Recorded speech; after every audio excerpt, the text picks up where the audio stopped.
सगळा पक्ष शरण जाण्यास तयार नाही.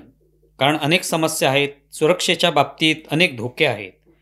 आमचा प्राधान्यक्रम आणि तुमच्या मदतीने सरकारने हे ठरवावं की मला कुठे शरण येता येईल.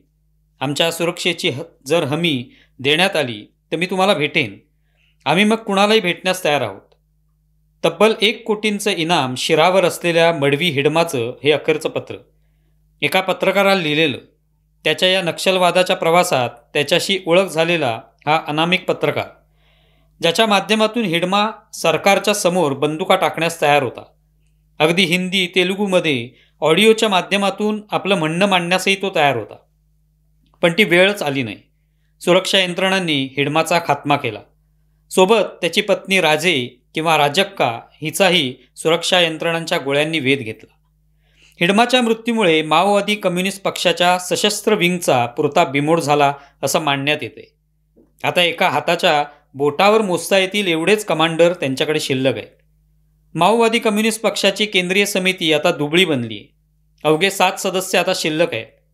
त्यात पॉलिट ब्युरोचे देवजी अर्थात ठिप्पिरी तिरुपती, मुप्पाला लक्ष्मणराव तथा गणपती मिसिर बेसरा यांचा समावेश आहे.